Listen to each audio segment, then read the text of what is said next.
ఈరోజు మనతో పాటు బీఆర్ఎస్ పార్టీ లీడర్ విజయార్య గారు ఉన్నారు. ఆయనతో మాట్లాడదాం. హై సార్, నమస్తే. ఎలా ఉన్నారు సార్? సార్, ఆవిర్భావం దినోత్సవం సందర్భంగా సీఎం రేవంత్ రెడ్డి గారు కొన్ని కామెంట్స్ చేశారు. కాంగ్రెస్ ప్రభుత్వం వచ్చాకనే తెలంగాణ రూపురేఖలు మారిపోయాయి. ముఖ్యంగా రైతులకు ఇంపార్టెన్స్ ఇస్తున్నారు. ధరణి ప్లేస్ లో భూభారతి తీసుకొచ్చాం. ధరణి కొంతమందికే చుట్టమైతే భూభారతి అనేది ప్రజల రక్షణ వ్యవస్థ చట్టం అని కొన్ని కీలక వ్యాఖ్యలు చేశారు. సో దీని మీద మీ అభిప్రాయం?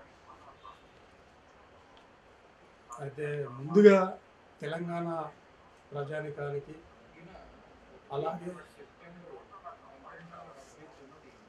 యావత్ తెలంగాణ ప్రజలు ప్రపంచవ్యాప్తంగా ఉన్నారు కాబట్టి వారందరికీ కూడా తెలంగాణ ఆవిర్భావ దినోత్సవ శుభాకాంక్షలు తెలియజేస్తూ, ముఖ్యమంత్రి గారు అన్న మాట మాత్రం వాస్తవమే అని తోస్తుంది. ఎందుకు అని అంటే, ఆయన వచ్చిన తర్వాత నిజంగా రూపురేఖలు మారిపోయినాయి.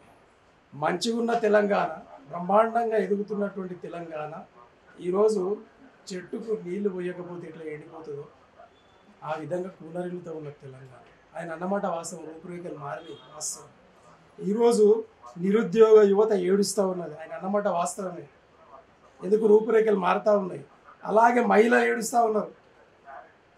అలాగే నిరుద్యోగ యువత విద్యార్థులు ఏడుస్తూ ఉన్నారు. అయ్యా మాకు స్కూటీలు ఇస్తాంటివి ఇది వరకు లేవు, 2 ఏళ్ళు గడుస్తూ ఉన్నాయని. ఆయన అన్నమాట వాస్తవమే. రూపురేఖలు మారినాయి అయిన తర్వాత. ఎందుకంటే భూభారతి రక్షణ వ్యవస్థ ఏదైతే అని అంటా ఉన్నారో అది రక్షణ వ్యవస్థ కాదు, భక్షణ వ్యవస్థ అని మేమంటాం.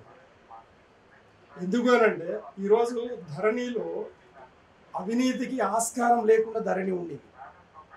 ఈరోజు భూభారతి పెట్టి పాతకాలంలో పటవారీలు, తర్వాత ఎంఆర్ఓలో వెనకాల ఉన్నటువంటి దళారులు ఏవైతే రైతుల దగ్గర డబ్బులు తీసుకొని ఏ విధమైనటువంటి ఎంట్రీస్ చేసేవాళ్ళో ఆ ఎంట్రీస్కి ఈరోజు ఆస్కారం ఇస్తున్నట్టు.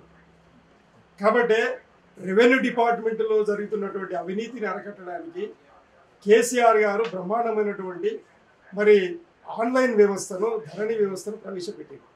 దానిలో నిర్మాణంలో భాగంగా ఎప్పుడైనా కూడా ప్రజల వద్దకు ఆ వ్యవస్థ వెళ్ళిన తర్వాత దాంట్లో ఉన్నటువంటి లోటుపాట్లు ఏంది అనేది బహిర్గతపడుతుంది. అందులో భాగంగా ధరణి వ్యవస్థలో ఎక్కడెక్కడైతే లోటుపాట్లు ఉన్నాయో అన్నిటినీ కూడా క్రోడీకరించి మాడ్యూల్స్ మార్చే క్రమంలో మా ప్రభుత్వము వారి ప్రభుత్వంగా మారిపోయింది. 1% ఓటుతోటి వచ్చినటువంటి అత్యంత అదృష్టవంతుడు రేవంత్ రెడ్డి గారు. అయితే ఆయనకు సీఎం కావాలనే ఆకాంక్షనే తప్పిస్తే సీఎం అయిన తర్వాత ఏం చేయాలో తెలియదు. కాబట్టి ఈరోజు తెలంగాణ ఆగమైంది. అందు గురించి రూపురేఖలు మారినంటే నిజంగానే రూపురేఖలు మారినాయి. ఆనాడు బంగారు తెలంగాణగా ఎంతో ఎత్తుకెదిగినటువంటి మరి అభివృద్ధి విషయంలో కావచ్చు, సంక్షేమం విషయంలో, పారిశ్రామిక విషయంలో కావచ్చు, అలాగే మరి నిరుద్యోగ యువత దాదాపు 24,000 ఇండస్ట్రీస్లలో, అది ఐటీ రంగం కావచ్చు, లేదు పారిశ్రామిక రంగం కావచ్చు, అందులో 24,000 ఇండస్ట్రీస్లలో 35 లక్షల నుండి 50 లక్షల వరకు నిరుద్యోగ యువత ఆశ్రయం పొందింది. ఇది వాస్తవము. అదే కేసీఆర్ గారు చేసిన ఘనత. నువ్వేం చేయలేదు, వాస్తవం రూపురేఖలు మారుస్తావు, మాకు తెలియదు. కాబట్టి రేవంత్ రెడ్డి గారు తెలంగాణను ఏలడానికి నీకు ఎలాంటి హక్కు అధికారం లేదు. వెంటనే రాజీనామా చేసి నీకు దమ్ముంటే మళ్ళీ ఎన్నికలు పెట్టి నీవు మళ్ళీ ముఖ్యమంత్రిగా చూస్తావు నీకు దమ్ముంటే. ఎందుకనంటే నీవు అదృష్ట జాతకునివి, నువ్వు సీఎం అయినవు. కానీ 43 మంది ఆనాడు తెలంగాణకు సపోర్ట్ చేసినటువంటి కాంగ్రెస్ పార్టీ ఎమ్మెల్యేలు పి జనార్దన్ రెడ్డి గారి నాయకత్వంలో, రాజశేఖర రెడ్డి గారి నాయకత్వంలో ఆనాడు ఎవరైతే మరి మా తెలంగాణ మాకు కావాలని కాంగ్రెస్ వాళ్ళు కొట్లాడినరు, నివేదికలు ఇచ్చిండ్రు, గల్లకెళ్ళి ఒక్క నాయకుడు నా ముఖ్యమంత్రి అయితే తెలంగాణ మారుతుంది రూపురేఖలు. కానీ నీవు ఉన్నంత వరకు అధోగతి పాలవుతుంది. నీవు రక్షణ వ్యవస్థ కాదు, భక్షణ వ్యవస్థ అనే విషయాన్ని నీకు తెలియజేస్తూ ఉన్నాం. కాబట్టే కేసీఆర్ గారి పరిపాలన గురించి ఈరోజు ఊర్లు ఏడుస్తూ ఉన్నాయి. మళ్ళీ కేసీఆర్ గారు రావాలి, మళ్ళీ ఈ భక్షణ వ్యవస్థ నుండి రక్షణ వ్యవస్థగా మళ్ళీ తెలంగాణ మారాలి, తెలంగాణ పురోభివృద్ధి సాధించాలి. ఎదుగుతున్న తెలంగాణను మరి కుదించినటువంటి ఎదగకుండా చేస్తున్నటువంటి రేవంత్ రెడ్డి గారి పరిపాలన పోవాలి అనే ఉద్దేశంతో ఈరోజు మొన్న మా రజతోత్సవ సభలో 25 లక్షల జనాభా పట్టణ 25 కిలోమీటర్లు చెక్క జామ్ అయింది. దాన్ని చూసి ఓర్వలేనటువంటి ఈ భారతీయ జనతా పార్టీ, ఈ కాంగ్రెస్ పార్టీ, వీళ్ళిద్దరికి వంత వాడుతున్నటువంటి రేవంత్ రెడ్డి గారు మరి వాళ్ళిద్దరి మోచేతి నీళ్లు తాగుతూ ఉన్నావు.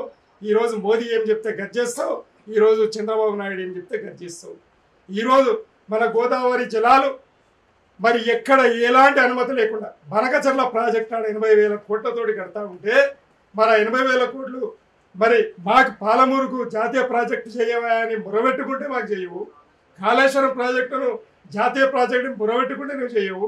మా సీతారామ ప్రాజెక్ట్ అన్న జాతీయ ప్రాజెక్టు మొరబెట్టుకుంటే చేయవు. కానీ ఆంధ్రప్రదేశ్లో మా గోదావరి జలాలను 950 టీఎంసీల నీళ్లను కొల్లగొట్టనీకే ఆంధ్ర వాళ్ళకు వత్తాసు పలుకుతూ ఈరోజు మోదీ గారు బనకచెర్ల ఎలాంటి అనుమతులు లేవు అయినా ఈరోజు బ్రహ్మాండంగా పోలీసుల పహారాలో అది నిర్మాణం జరుగుతూ ఉంది. దాన్ని ఆపవయ్య బాబు, పెద్ద మొగోడివైతే తెలంగాణ రోషం మీసంగా కేసీఆర్ గారు నిలబడ్డారు కాబట్టి రాష్ట్రం వచ్చింది, రాష్ట్రం అభివృద్ధి చెందింది. అభివృద్ధి చెందిన తెలంగాణను ఈరోజు మళ్ళీ 2014 కంటే మునుపు ఏ విధంగా అయితే తెలంగాణ ఉండిందో ఆ రూపంలోకి నీవు రూపం మారుస్తూ ఉన్నావు. కాబట్టి మరి తెలంగాణ రూపురేఖలు మారుతాయి అంటూ ఉన్నావు. ఖచ్చితంగా నీవు తెలంగాణ ద్రోహివే. 100% నీకు దమ్ముంటే డిబేట్కు రా, ప్రజల మధ్యలో మాట్లాడదాం. నీవు పోలీసులు లేకుండా రా, మీ అన్నదమ్ములను తీసుకొని వస్తావా, నీ బంధువర్గాన్ని తీసుకొని వస్తావా, మేము మాట్లాడతాం. కానీ నీవు ఈరోజు పోలీస్ పహారాలో తెలంగాణ ప్రయోజనాలను, తెలంగాణ రాష్ట్ర ప్రయోజనాలను, తెలంగాణ ప్రజల ప్రయోజనాలను మరి ఫనంగా పెట్టి చంద్రబాబు నాయుడుకు వత్తాసు పలుకుతూ ఉన్నావు. రేపు వచ్చే కాలంలో ఇదే లోకల్ బాడీ ఎన్నికలలో మా ప్రజలు నీకు ఖచ్చితంగా బుద్ధి చెప్పబోతా ఉన్నారు. నీకు దమ్ముంటే, నీవు నిజంగానే నీకు మీసం మీద రోషం ఉంటే నువ్వు రాజీనామా చేయి, మళ్ళా కొడంగల్లో నిలబడు, నీకు అత్యంత చూపెడతాం. మేము ఎందుకు ఈ మాట మాట్లాడుతున్నాం అంటే నీవు దుర్మార్గమైన పరిపాలన అందిస్తూ ఉన్నావు. ఈరోజు నిన్నగాక మొన్న అందాల పోటీలను పెట్టినావు. ఈరోజు మరి తెలంగాణ బ్రాండు, హైదరాబాద్ బ్రాండ్ను సర్వనాశనం చేసినాం. వాడు ఎవడో ఆ ఇంగ్లాండ్ మిస్ ఇంగ్లాండ్కు ఆమెనే నిజంగా క్లియర్ కట్ చెప్పేసింది, నన్ను హింసపెట్టిరని. మరి ఆ హింసపెట్టిన వాళ్ళని బహిర్గతం చేసి వాళ్ళ మీద ఎఫ్ఐఆర్ చేయి. అప్పుడు కనీసం ప్రపంచం చూస్తుంది, అరే ఆ ప్రభుత్వం, తెలంగాణ ప్రభుత్వం వాళ్ళ మీద యాక్షన్ తీసుకుందని. ఇలాంటి దుర్మార్గులతోటి నీవు ఉన్నావు. నీ వెనకాల మంచి వ్యక్తులు లేరు. నీకు నిజంగా కూడా మరి నిజంగా నీ దగ్గర ప్రణాళికలు ఉంటే ఈ విధంగా నువ్వు చేయవు. కాబట్టి దయచేసి రేవంత్ రెడ్డి గారు ఇప్పటికైనా జ్ఞానం తెచ్చుకొని, బుద్ధి తెచ్చుకొని, తెలంగాణ ప్రజలు, కాంగ్రెస్, సోనియమ్మ దయాల్సిన ముఖ్యమంత్రి ఇచ్చింది, దాన్ని నిలబెట్టుకోలేకపోతే రాజీనామా చేయని చెప్పి మేము బీఆర్ఎస్ పడుతున్నాము కోరుతాం.